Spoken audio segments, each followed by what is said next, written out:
Today we are going to talk about a book that my old friend Doug Hall wrote a few years back that's called Meaningful Marketing.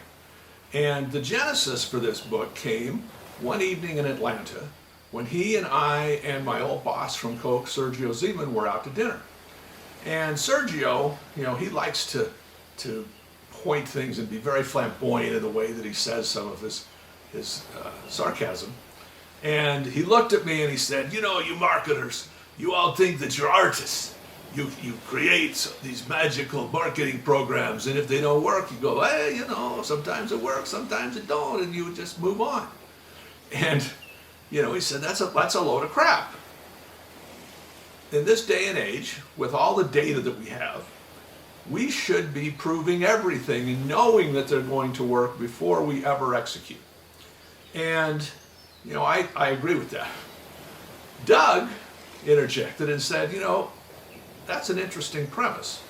I wonder if we could apply the scientific method to marketing. In science, if you apply the scientific method, it basically means that if I add so much of chemical A to so much of chemical B and it explodes, that will happen every time. And so, Doug was curious. He said, I wonder if you could apply that same theory to marketing principles. So he went home to Cincinnati and he contacted a guy that lived there named Jeff Stamp, who'd done some work with him out at the ranch. And Jeff is the smartest dude I've ever met. He's got like 5 different PhDs. Everything from Middle Eastern religions to he's an actual rocket scientist.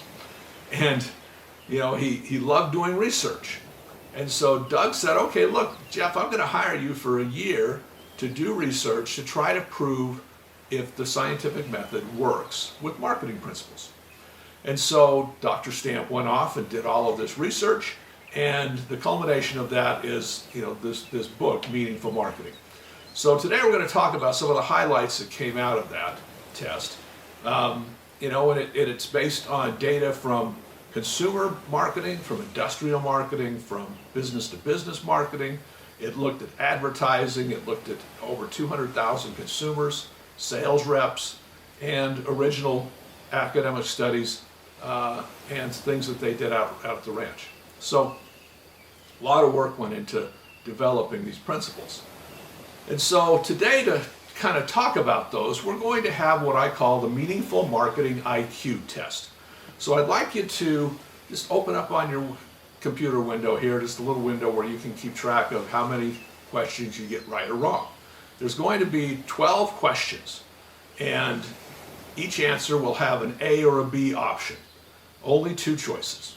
And you'll have to decide quickly. You only get about 10 seconds to figure it out. And then, I want you to vote in your head. Pick one or the other, and then we'll discuss it. Now, the trick here is that, a lot of these are 51-49. But the premise behind it is, if you could identify marketing strategies that if you tended to do those would work better most of the time, then that was basically the premise that they were working off of. So how do you tilt the table in your favor, basically?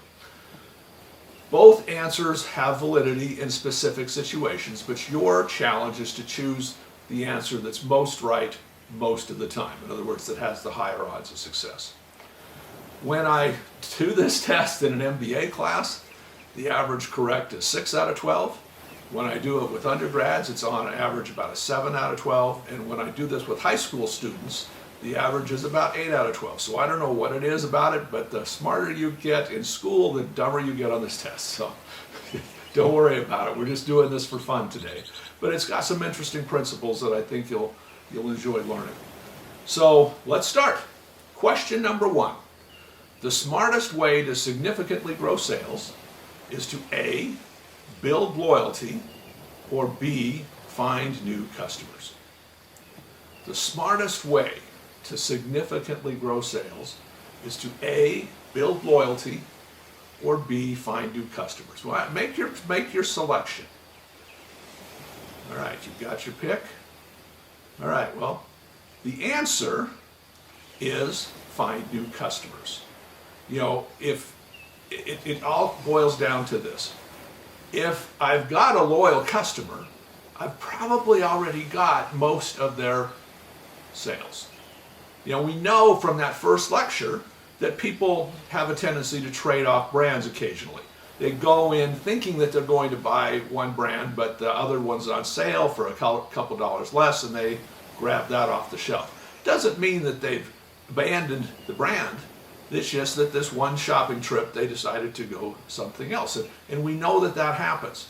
But if they are a loyal customer to their brand, if they've got reflexive purchase with their brand, then most of the time we're going to get their sale. So let's say that, we were talking about the detergent category, and a consumer goes through one bottle of liquid detergent per month. Well, their total consumption in a year is only going to be 12 bottles. They're not going to buy 16 because they're only going to need 12. So if we've got 9 of their sales already, the incremental volume with that customer is only 3 extra bottles. However, if I can find someone who's using a different brand and convert them, then I have the potential of possibly 12 bottles from them. Realistically, it's going to probably be in the 7 to 9 range. But anyway, that's a lot more than 3. So significantly growing your sales is always going to rely on finding new customers. We don't want to abandon our loyal customers, but for the most part, if we've moved them into a reflexive purchase state, it's really hard. You have to do something really stupid in order to get them to go away. So we're always going to focus most of our time, effort, and money on finding new customers. All right, let's go to question number 2. To build greater annual loyalty, it's smarter to A, increase dollars purchased per purchase occasion, or B, increased frequency of purchase. So what I mean by increased dollars purchased per purchase occasion would be buy more when you're there, supersize it. That's what the whole Costco Sam's Club model is all about, right? Getting you to come in and buy a dozen or a case of something rather than just 1 or 2. And B would be increased frequency of purchase, get you to buy the product more frequently. All right, make your selection. All right, the answer to this one is A, increased dollars purchased per purchase occasion. And again, it's because loyalty isn't static, it's roulette. Every time that customer walks back into the store, there's that chance that they're going in to buy that toothpaste, but they find another brand on sale for $2 less and they brand switch. We want to try to keep people out of the stores as long as possible. If I can get you to buy 12 bottles of liquid laundry detergent, you are not going to be buying liquid laundry detergent for the entire year. Therefore, I have basically bought your loyalty for an entire year. And so we want to try to keep people from having to go back to shop. That's why the Costco's and the Sam's Clubs give you a discount to come in and buy in bulk, because they know that they are basically getting your loyalty for as long as it takes you to work through that product. All right, number 3.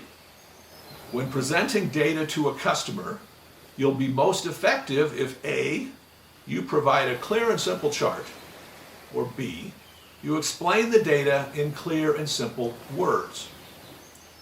Okay, so when presenting data to a customer, you'll be most effective if A, you provide a clear and simple chart, or B, you explain the data in clear and simple words. Make your selection. The answer is words. Explaining it in words, it increases the effectiveness.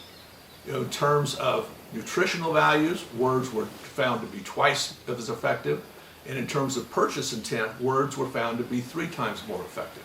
And it's not that people don't want to read. It's just that when you say things in clear and simple terms, it's easier to comprehend. Recall the picture that we used in the brand positioning of the Dove Nutri-Moisture, where it showed you 2 jars of blue marbles. Here it is. Now, it doesn't really explain what that means. You have to sit there and stare at it and interpolate it and try to figure out what it means. Whereas in the example that we used for Crest White Strips, it said blatantly, whitens teeth 5 times better than the leading paint-on whitening gel. Now that's about as clear and focused as you can possibly be. So anytime you can have a specific numeric advantage in your benefits, you're always going to be better off. And words are the way to do that, because it just makes it's obvious. It doesn't leave anything open to interpretation.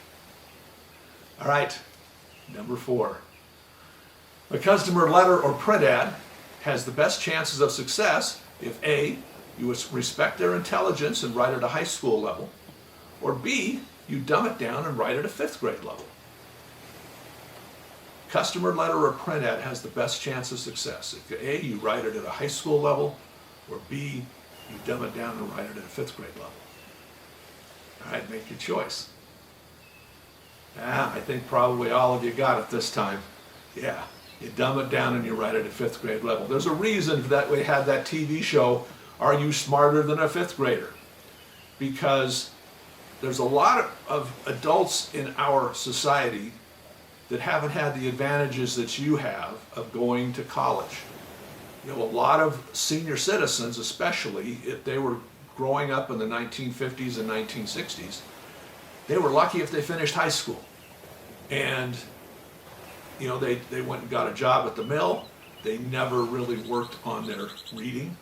And, you know, they have very low reading levels as a result.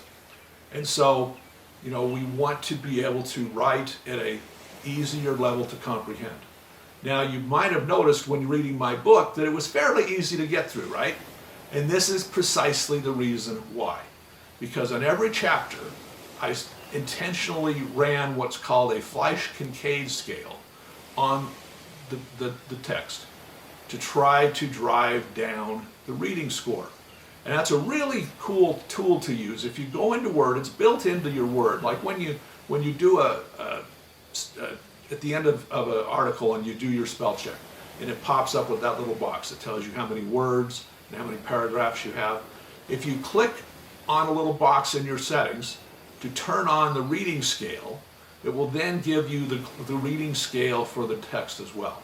And you can see at what level you're writing. So, you know, it's a cool thing to go ahead and just check and turn on your computer, and then use that as a way to, you know, help make your writing more understandable. All right, let's go to number 5. Significant overall sales growth can be realized if A, you cut your product line by as much as 50%, or B, you expand your product line to service all customers. Significant overall sales growth can be realized if A, you cut your product line by as much as 50%, or B, you expand your product line to service all customers. All right, make your selection. The answer is A. Cut your product line by as much as 50%. And this goes to customer confusion. You know, if you go to Amazon and you're going to a new category that you've never purchased anything in before, and 200 products pop up, you are going to be as confused as all get out. You're going to sit down and start plowing through them, looking at customer reviews, looking at star ratings, looking at which one's Amazon's choice.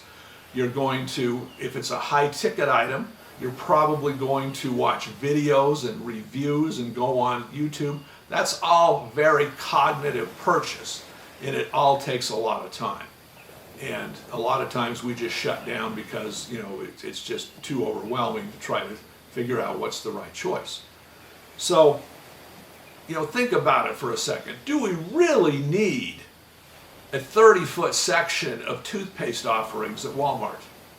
It's nice that they have it, but do we need it? Would you be able to make a selection easier if they just had the top 20 products in top sales? And then you could see, you know, which ones are different and make your choice rather than having to plow through 30 feet of them. And so, you know, in a test of internet retailers, Dr. Stemp found that if they cut out half, 54% of their lower selling products across 42 categories that he studied, they averaged an 11% increase in sales and found similar results with classic brick and mortar retailers as well. So reducing confusion, reducing helping the customer through the purchase process is really important. And so, reducing the options so that they can make a clear choice is really, really important. All right, number 6. When selling a customer, it's best to A, use a soft, relationship-focused approach, or B, be blunt and direct about what you offer.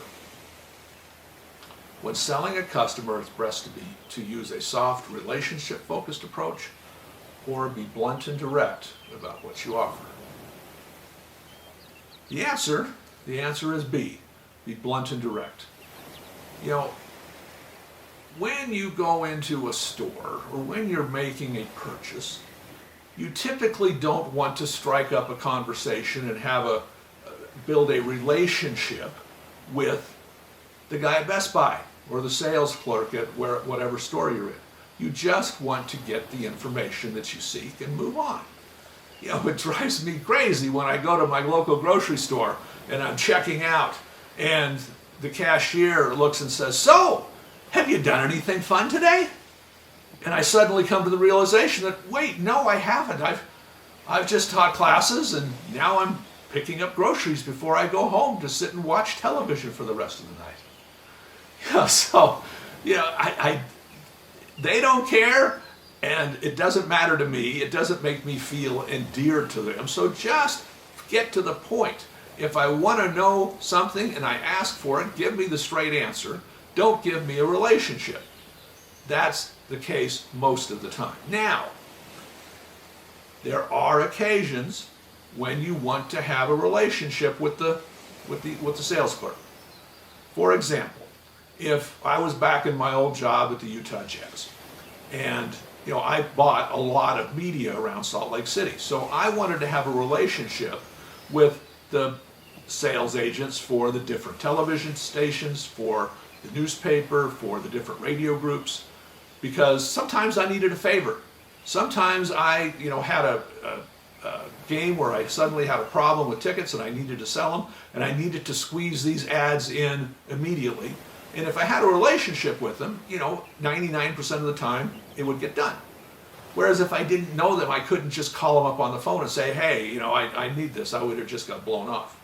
So, in some cases where you're going to have a long-term interaction with the sales agent, then yes, you want to have a customer, or you want to have a relationship. But, in most situations, we just want to get our information and get in and out. So, blunt and direct is the answer there. Number 7, building customer credibility is most effective if A, you offer a product demonstration, or B, you offer testimonials from satisfied customers. Building customer credibility is most effective if you A, offer a product demonstration, or B, offer testimonials from satisfied customers. Make your selection. The answer here is A, a product demonstration. Testimonials can be effective. A lot of people go to YouTube to see people's honest reviews of products that they purchased. But nothing beats experiencing and touching and experiencing the product for yourself. Think about it. If I'm at Home Depot and I'm looking at buying a drill today, is it more effective for me to stand and pull up a YouTube video for that DeWalt power drill, or for them to have a demonstration set up out in front of the store where I can take that drill, hold it in my hand, push it through a piece of wood, and feel the torque and feel the power myself? Nothing beats the first person demonstration, letting me touch and see it, feel it. Now that's not possible in most situations, right? You couldn't possibly have DeWalt power tool demonstrations outside of every Home Depot and Lowe's every single day of the year.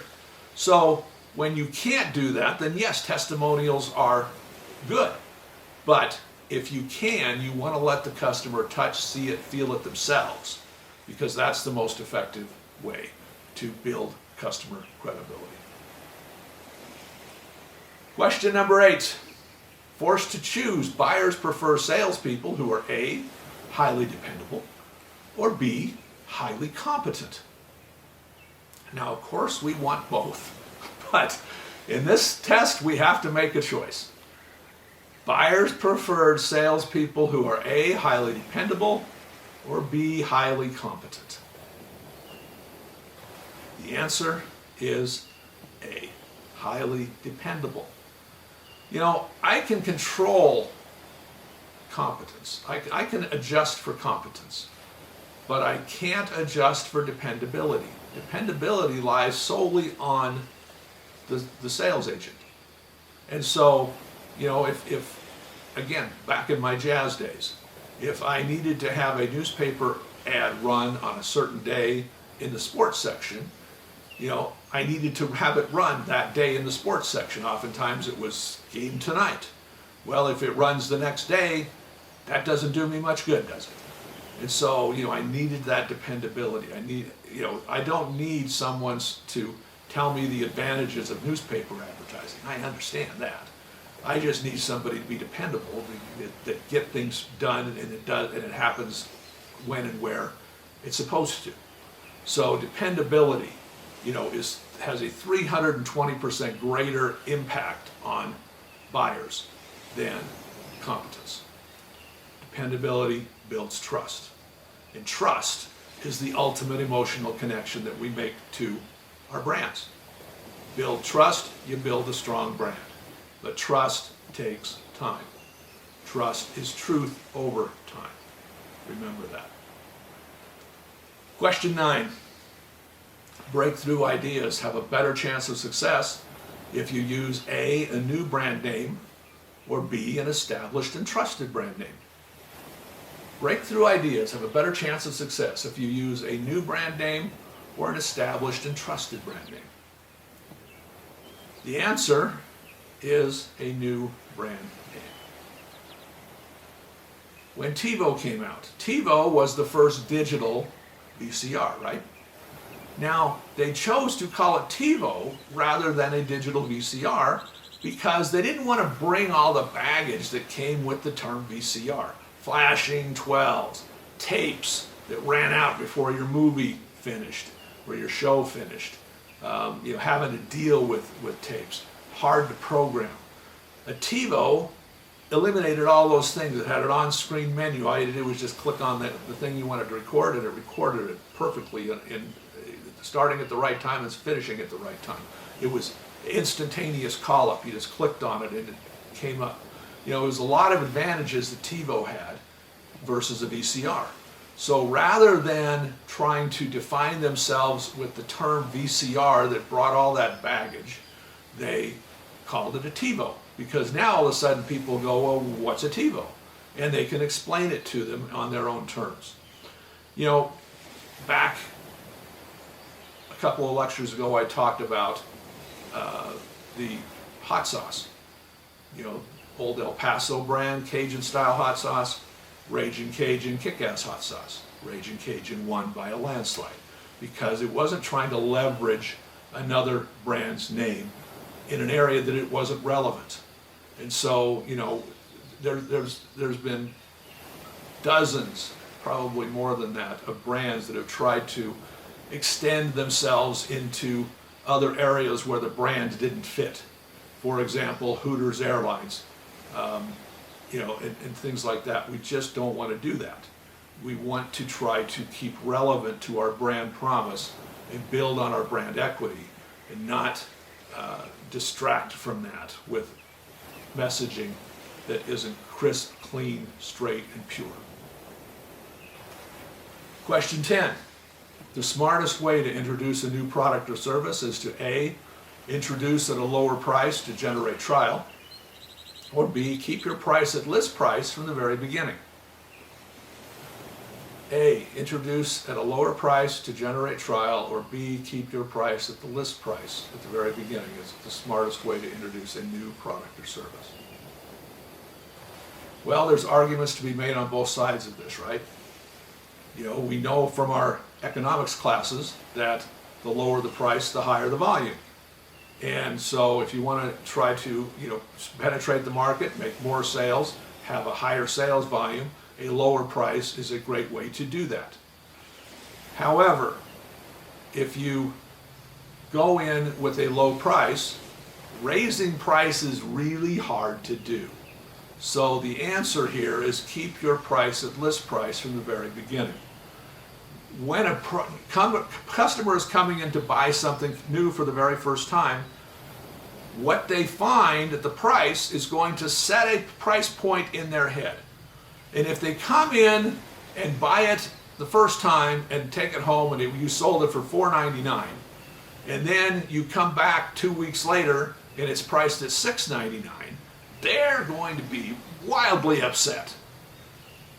When I worked at Kmart, it was crazy how if we put a 5 or 6 cent increase in a price, people would go bananas.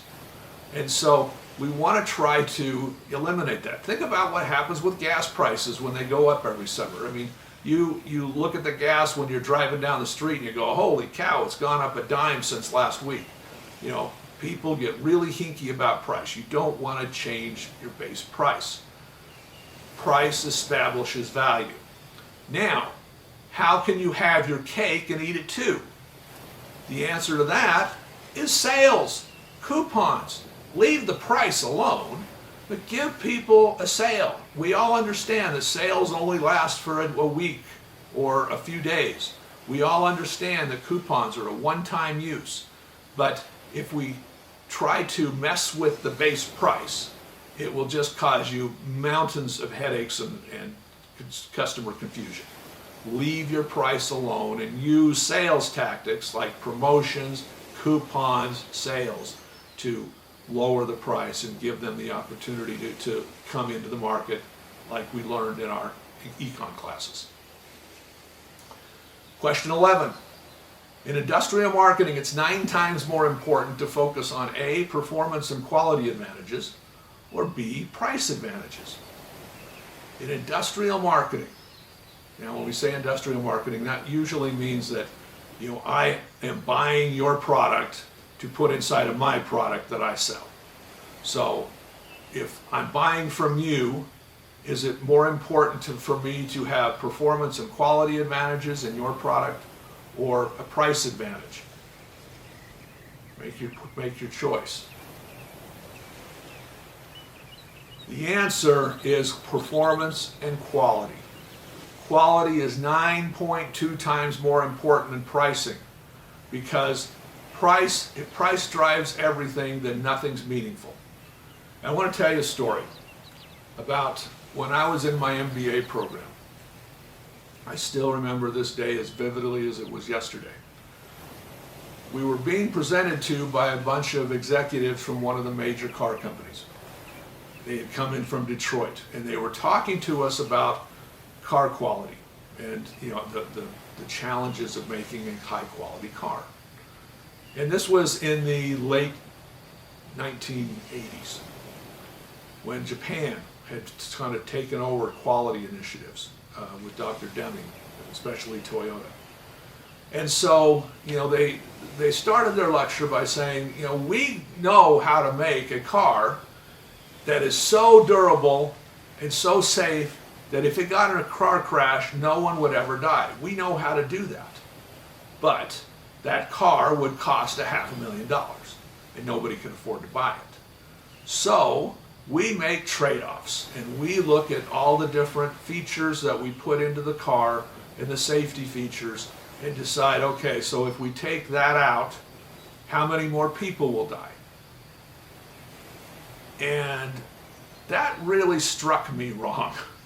And I challenged them. I said, wait a minute, so you quantify by your death projections? They said, yeah. They thought that was really smart. And I looked at them and I said, who made you God? Who made you the one that could decide between life and death? That just doesn't seem right. There's got to be some other way of measuring this in terms of safety. I mean, that just doesn't sound like the right solution here. And it still bothers me to this day. And you know what? They're still doing it. I watched a 60-minute story not too long ago, which was talking about a problem that the National Highway Safety Commission had found, that in many rear-end accidents, the front seat of the car was coming loose and collapsing into the back seat. And if you had a baby sitting in the back seat in their car seat, and that happened, the front seat could potentially come back, smash the baby, and kill them. And they had quantified that that had happened about 15 times in the past 12 months in the United States. Well, only 15 babies died, right? No big deal. You know what the solution for it was? A 50-cent bracket that could be put onto the bottom of the seat that would keep it from collapsing in the case of a rear-end accident. But they made the decision that, well, that 50 cents over the hundreds of thousands of cars that we manufacture to save 13 children isn't worth that trade-off. I beg to differ. So, you know, you gotta have high performance and quality. I mean, Tanaka airbags, another example. You know, they were the cheapest airbag in the market. Just about every car manufacturer used it. How many millions and millions of cars have been now recalled because of faulty Tanaka airbags? You know, if I'm putting your product inside of my product, I want it to be high quality and high performance because it will reflect on my product. Performance and quality is always going to be the answer. Last question, question 12. With a breakthrough product or service, you can usually tell that you have a winner within 12 months, or it often takes as much as 6 years before you can tell if it's a winner. With a breakthrough product, you can usually tell that if you have a winner within 12 months, or it sometimes takes 6 years before you can tell. Make your selection. The answer, you probably already guessed by now, is intuitively not what you thought it would be. The answer is 6 years. You know, when things come out, sometimes they come out ahead of time. I mean, think about, the current example is 8K televisions. Wonderful. When you go into Best Buy and you stand in front of that display and you see that 8K picture, it is unbelievable. Problem is, you get it home, there's no 8K programming to watch. The only thing filmed in 8K was that little demo that they had on the screen. There is nothing that you can watch at home in 8K. You know, most programs aren't even in 4K yet. So, you know, that technology is way ahead of the marketplace. You know, the same thing happened with DVD players. You know, DVD players came out and they were initially installed inside of computers as a way that you could, you know, watch a movie if you just pushed the disc in. And that worked out great. You know, but they started making DVD players for home. But we were all still had crappy analog televisions, so the picture and sound advantages of a DVD didn't come through your television because you were still watching it on an old analog television. But once high definition television started moving into the marketplace and started getting adopted into homes, now there was a significant difference. But it took 7 years from the first introduction of a DVD player until they started to have good penetration into homes, and it took 14 years until DVD player purchases finally outstripped VCRs. So, you know, it can take a while. Not everything's an iPhone, unfortunately. You know, it sometimes takes a while for the rest of the market and the rest of what happens to happen catch up before you can tell if you've actually got something that's a winner. All right, total up your scores. And, you know, again, if you got 8 or more, you're a rock star. If you got 7, you're about average for an undergrad, and if you got 6, you're about average for an MBA. So hope you had fun with that. All right, now let's move on to part 2 of this, which I call meaningful marketing. You know, what Dr. Stamp found in his research, ultimately was that if you spend enough time, effort, and money, you could sell just about anything to anybody. You could sell ice to Eskimos if you spend enough time, effort, and money. But that's not what we want to do. We want to spend the least amount of time, effort, and money in order to make a sale. So how do we do that? The goal is to how to sell more with less effort. How do we effectively and efficiently sell our brands, our ideas, our products, our services, and ourselves? All of this can be applied to all of those situations. When we can prove something through data, it means that it's reliable and it's reproducible. The truth is that long shots do win. 1 in a million happens 250 times a day in the United States of America.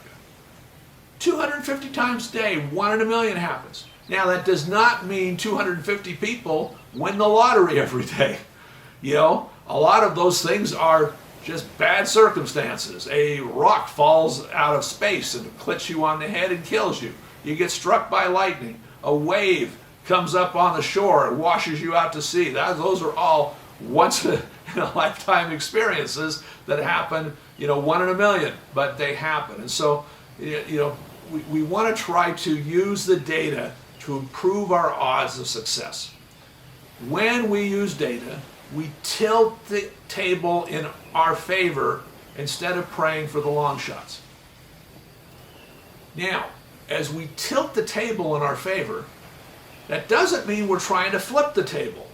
All it means is we're trying to take a flat, level surface, which we call the marketplace, where our products and our competitors' products are probably very close to being the same.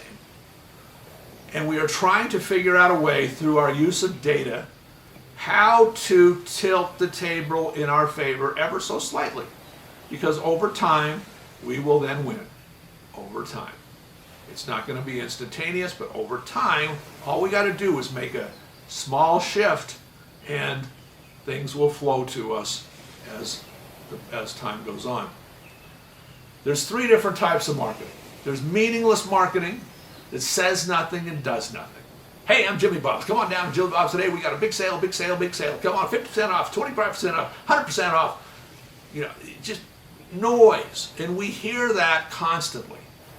Meaningless marketing says nothing, does nothing, and is virtually worthless. But a lot of people think that just jumping up and down and making noise is marketing. It's not. Mindless marketing is the second. Mindless marketing uses tricks, fads, and gimmicks, promotion over the wonder of your product. Oftentimes it uses the ultimate trick cash. Come on down for a test drive, we'll give you $25. And there is a place in the world for mindless marketing tactics, which we'll talk about here in a few minutes. The third type of marketing is we call meaningful marketing. And meaningful marketing is about the genuine, authentic, sustained drama of your offering. What is it that makes you different, better, special? What is it about your product that fits into the life of the consumer in a way that makes their life better? They're customer driven, they improve the customer's life, and they're focused on telling that story of their product. Meaningful marketing is about believing in your brand and believing in your brand's point of difference and how it's different, better, special, and making the consumer's life better. From the book Funky Business. This surplus society has a surplus of similar companies employing similar people with similar educational backgrounds, coming up with similar ideas, producing similar things with similar prices, similar quality. That, folks, is the world you're walking out into. Every company that's your competitor has people just like you sitting in the same chairs. They've got people just like you looking at the same research that you're buying. They've got people just like you coming up with the same ideas. And there's no differentiation. They all have the same educational backgrounds. Think about when you graduate. The day you graduate is going to be a wonderful day. And, you're going to go across that podium and you're going to get that diploma. And then the next morning you're going to wake up and you're going to be in a situation where you're going to be competing with a 500,000 other people that got the same degree as you did, that graduated from one of the other 11,000 institutions in this great country. And you're all competing for the same jobs, and you all took the same kind of classes, and you all got similar kind of grades. So how are you going to be different, better, special? That's a question you need to be asking yourself now. How am I differentiating myself so that when I get into the marketplace and I start competing for these jobs, I am different, better, special? Emphasis on better. Only way you're going to do that is by doing things now that can set you apart. Get involved with clubs, get involved with competitions on campus. You know, if there's something coming up for an entrepreneurial challenge, get a team together and enter it. And, you know, it doesn't matter if you win. The matter that you took the initiative, you did something, you got in there, and now you got a story you can tell in your interview. You've got to do that stuff now. Just showing up to class, that isn't going to cut it. You've got to do extra things over and above the bare minimum to make yourself different, better, special. When we use mindless marketing, it's usually easy to execute. You know, we just have to get the sales and marketing people involved, do a little song and dance, and off we go. To do meaningful marketing is often very hard. You know, sometimes you have to make changes to your product or your service. Sometimes you have to get multiple different departments involved, your R&D, your manufacturing, your operations. You know, case in point, another story. So one of the brands that Doug was a brand manager on at P&G was Spick and Span, a household cleaner, kind of similar to Pine Sol. And it was celebrating its 50th anniversary. And so he had decided for a consumer promotion that he wanted to do the Diamond Jubilee promotion for Spick and Span, where they were going to put in every bottle a real diamond or a cubic zirconium. And you could see the diamond sitting in the bottom of the bottle. And when you took it home and used the product, you could get that diamond out and you could take it to a jeweler and have them tell you whether or not you had a cubic zirconia that was worth, you know, a few dollars, or a real diamond that could have been worth up to thousands of dollars.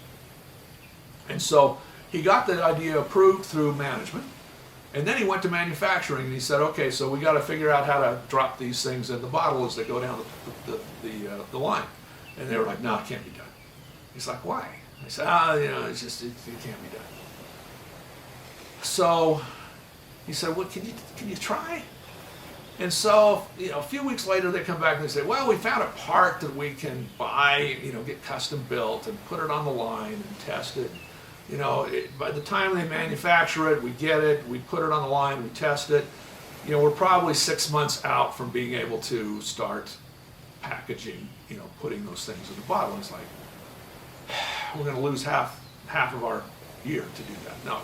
And so he got on a plane and he went down to the manufacturing facility and said, I want to see this line. And so he goes out into the manufacturing plant, and it's a very simple line. It has, on this one end, they have just empty bottles that get fed into a line. And then it goes down this conveyor belt into this little spinner thing that has nozzles, kind of like cow udders, that shoot down into the bottle and fill it up with the Spick and Span. Then it goes down the line and around the corner over to another spinner where it goes around and it puts the label on the jar or on the bottle and it puts the cap on it. And then it goes down a little further and gets put into boxes and cases, which then get loaded up, sealed up, and then taken off to the warehouse. So he's looking at that line and he's saying, you know, why can't we just put people here on these areas between the fillers and just have them go drop, drop, drop. Easy solution. But, you know, a lot of times, you know, when you're working in big organizations, a chain is only as strong as its weakest link. And, you know, if you have one link in the chain that doesn't want to get on board, you know, it can break down the whole process. And so, you know, you gotta you know, work through these problems and make sure that you can get things done, because change is really hard, especially in big organizations, because a lot of people are just, they're like the people that lined the halls at Coca-Cola, where I'd walk down the halls with Sergio Zeman and we'd look at it and I'd just say, what are all these people doing? And he'd go, I don't know.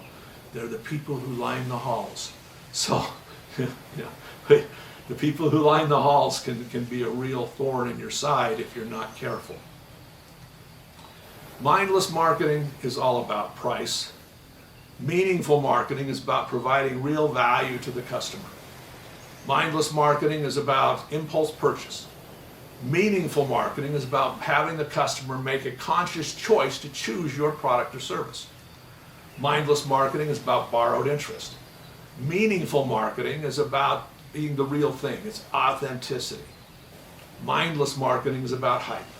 Meaningful marketing is about providing the customer with real substance. Wow, this helps heal my scars. Pretty cool. Mindless marketing is about work short term. Meaningful marketing endures. Mindless marketing is about gimmicks. Meaningful marketing is about the product and how the product is the hero. Wow, grows potted plants twice as big. Wow, that Miracle-Gro is amazing. So let's talk about a few mindless tricks. First, we're going to talk about the foot in the door, or lowballing. And for this test, we're going to talk about fundraising. So, in most situations, when someone comes to you to raise money, they are trying to raise money, they just come to you and make a flat-out ask. And, most of the time you say no. So, for example, let's just use this as an example. So, hi, I'm coming to you from the Cache Valley Humane Society today. I was wondering if you could donate $25. And most of you would probably go, yeah, no. But instead of just making the straight out ask, it's found that if you lead them down the path by asking questions, then you can change the outcome of the fund request. So let's try this, for example. Hi, I'm Eric and I'm from the Cache Valley Humane Society. Were you aware that we have over 2,000 animals, dogs and cats, at our facility right now waiting to be adopted by homeowners? That's kind of an incredible number, isn't it? Did you also know that we have enough people coming through the facility that we could get those animals all placed into homes?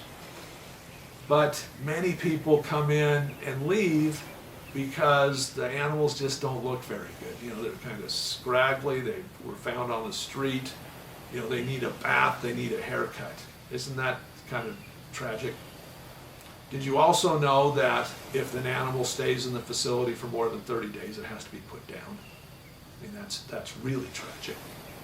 I was wondering then if perhaps you could give $25 today so that we could get a couple of cats and dogs cleaned up with a nice bath, get them a good haircut, so that they look presentable, so that when these people come in to adopt an animal, they'll find them attractive and do so. Could you do that for us today? Changes the whole game, doesn't it? Yeah.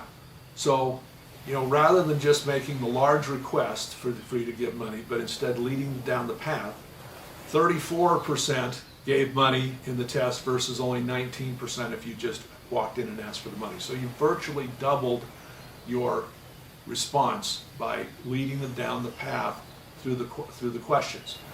Now the key to the whole thing is that last part, telling them specifically what the money is going to be used for, not just general fund to pay the CEO.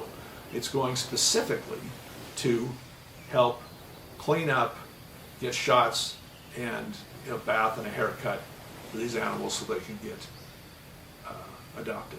You have to be specific about what the product is going to, what the money is going to be used for. Mindless trick 2, the door in the face or concession. So in this one, we're going to just use an example and pretend that I'm coming to you with this. Hi, I'd like you to, I've got a dog at home, his name's Shadow, and he's a Shih Tzu, and he's a little shit. And he doesn't like to be alone. Whenever I go to work in the morning to come to class, he will start crying, And it's heartbreaking because he'll be sitting there in the chair and a big tear will be coming down out of his eye because he knows I'm leaving. And, he just doesn't like to be alone. And so, I was wondering if next semester, if you would come over 2 hours a week and sit with my dog while I'm in class. Could you do that? Well, you're probably very uneasy with that request, right? 2 hours a week, that's a big commitment. So, you probably would say no to that. And I anticipate that that's exactly what you would say. So then I would come back with a smaller request. And I would say, hey, could you do it once then? Instead of, 2 hours a week, could you do it just one time during the semester? Would that work for you? And you'd probably say, yeah, I could do that. Now, why? What's the psychology behind that? Why did it work? Well, because you feel like you got let off the hook, right? When you ask for the big ask and then you back it down to what you really want, 50% will say yes. Whereas if you just went with this concession ask only, would you come over one time, take care of my dog? Only 17% agreed. So you essentially improve your odds of success 3x. 3x, that's really incredible. And so that's the importance of asking big and then settling into what you really want. Don't just ask for what you want first. Always go big and then back it down, because a lot of times people will just say yes and hey, great, I got a lot more than I wanted. But if you never make that ask, you'll never get it. So always ask for the big ask. A few more mindless tricks. Remembering names. Some people are fabulous at this. And, and it can get you through doors. I remember one time when I was at Coke, and it was an afternoon, and I had my door open, and my administrative assistant was outside, and the phone rang from my office, and she answered it, and she goes, Mr. Schultz's office, and I hear, who's this? Yeah, and what's this regarding? She was very protective of me, and I hear, oh, you're a friend? Okay, yeah, just a minute. And she rings and she goes, your friend Bobby Joe's on the line. And I go, Bobby Joe? I don't think I know anybody named Bobby Joe. But, I'm in Atlanta, and half the people in the county are named Bobby Joe or Billy Joe, so maybe I do know him. I don't know. Okay, so I pick up the phone. Hey, Eric, how you doing? Hey, Bobby Joe. Hey, I wondered, I think I saw you at the Falcon game with Hank Aaron, didn't I, the other night? It's up in that box. What? How do you know Hank? How does he know I was at the Falcon game on Sunday? And how does he know where I was sitting and who I was talking to? That's interesting. And he says, hey, how's Brooke? My wife, girlfriend at the time. She's fine. Hey, I was wondering if maybe we'd go to lunch next week. I'd love to take you to lunch. So, I don't want to be rude, because clearly Bobby Joe knows me.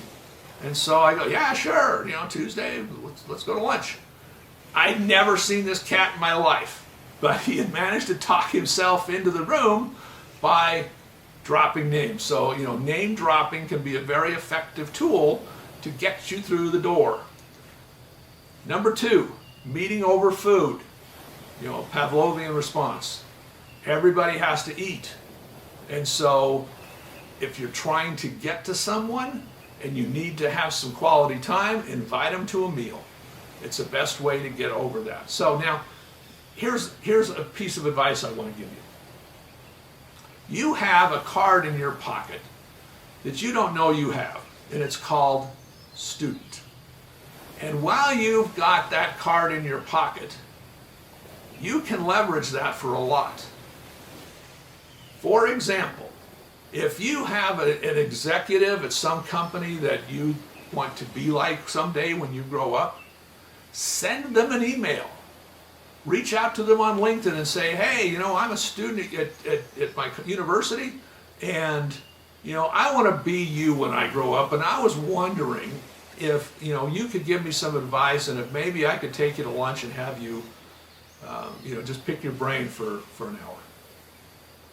There is no executive from CEO on down that's going to say no to a student that makes that ask. You'll be able to get in, have that meeting, have that lunch, get your face in front of them, and then, maybe say, I would love to work here. Is there an internship opportunity? And, perhaps they can point you in the right direction. That's the way to get your foot through the door. But once you graduate, that card goes away forever. You can't make that phone call anymore. They won't respond to you because you're not a college student any longer.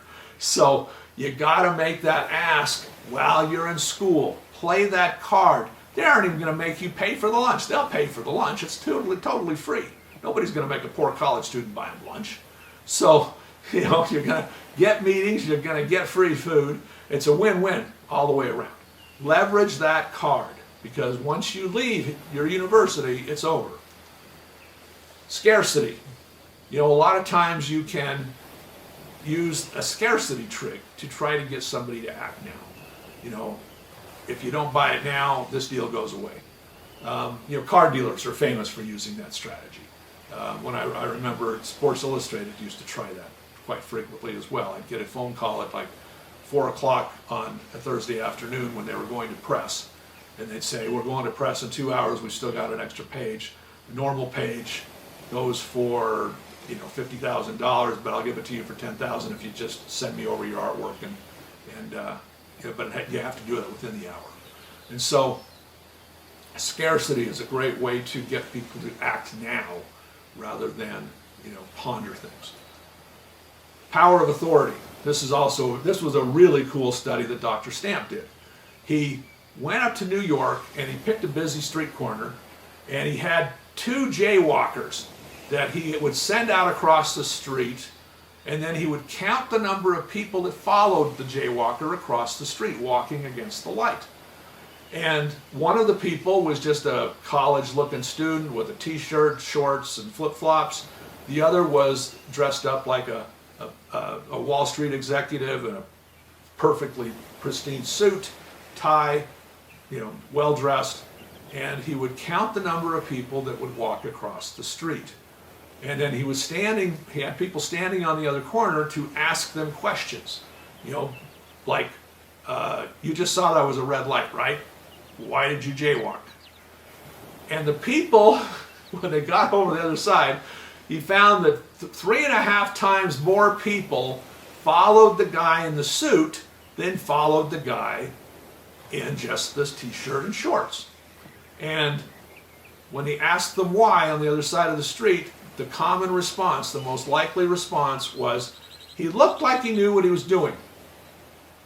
He looked like he knew what he was doing. Well, that's interesting. This also has great applicability to you in your career as you're coming up the ladder. You got to look like you're ready for the next step.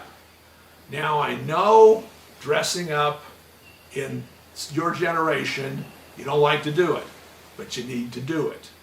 Always dress just a little better than your boss, so that when that time comes, you stand out. Story time. So when I was at the Jazz, the first hire that I made was an MBA student from the University of Utah that had been in one of my marketing classes up there. And, he just came in with a golf shirt, a pair of jeans on every day. Didn't look, just looked normal, which was fine. But, he kind of sat in the back corner. He worked on the internet for me. And, he was unremarkable, let's just put it that way. Whenever I would get into senior management meetings, then I'd say, hey, did you see what so-and-so did? This team president would look at me and he'd go, who? I go, him. The guy over there. Who? Didn't know it. I probably had that conversation with the team president 15 times. Who? A year later, I hired a young lady to join the staff who had an undergraduate degree in marketing from the University of Montana. But she dressed like she just stepped out of a department store window every morning. Hair perfectly done, beautiful dresses. And she was smart. And when I would get into senior management meetings and I'd bring up something that she had done, say, boy, did you see what she did? You know, the team president would look at me and goes, she's pretty sharp, isn't she? He knew exactly who she was. Fast forward another 2 years now. Door number 1, he had been with us now for 3 years. She had been with us now for 2. He had an MBA, she had an undergrad. We had an opportunity come up for a promotion. Guess who got it? She did. Because she looked like she was ready for the next step. And he ended up leaving the team about a year later. So you want to try to look like you're ready for the next step. And I know it's a pain, but you got to play the game. So always dress a little better than your boss, and you know you'll be in good shape. The bottom line is that if you want to have long-term success, meaningful marketing doubles your chances of success, and you can do 4 times less price discounting than you would just doing mindless marketing. However, we use mindless marketing to get people's attention. Then we convert them to a meaningful relationship through the wonder of our products and services. So every marketing effort should be a blend. If you think of concentric circles, every marketing effort should be a blend of the meaningful and the mindless, but we want to be living in that middle. We want to be living in that middle area where we're overlapping between the mindless and the meaningful and not being completely over in the mindless. Story time. So, when the XFL imploded and I moved my family back to Utah, my wife wanted to put my children into preschool, and she looked around at all the preschools in the area, and she just wasn't satisfied with any of them. She said, you know what, I'm a school teacher. I think I should open up my own preschool. So we invested and built up this brand new preschool that was called Brighter Child Play and Learn Center. And spent considerable amount of money on it, $60,000 to build it out. But it was amazing. We had a science room, we had a computer lab, we had a giant playroom, we had an academic classroom that children would move around to these different rooms. And so we got it all built out, got it ready to go for the new school year. And school was starting on August 15th. On August 1st, we only had 6 kids signed up, and I'm sweating bullets. So I decided to quickly throw together a mindless marketing activity. And so I had a sign made that I put out on the main road that said, free Touch a Tractor event, Saturday 10 to 2. Free for all kids. And we brought in dump trucks and tractors and police cars and ambulances, and I got all these different places from around town to bring over vehicles. Didn't cost me anything, and the kids could crawl around inside of them. And it took a couple of days to get it all organized, but we got like 15 different types of vehicles that came to the parking lot. And Saturday morning, all these kids start showing up to play around in all the cars. And so inside, we had set up in the lobby, refreshments and information and tours of the facility. Long story short, at 10 a.m. when we started, we had 6 kids enrolled in the preschool. By 2 p.m., we had 120, and we had the largest preschool in the county. So, mindless activities can draw attention, but you have to have a plan as to how you're going to convert them to the meaningful relationship and show them about the wonder of your product and service. If your product and service really is wonderful, tell that to people. Don't be shy. Mindless marketing works short term.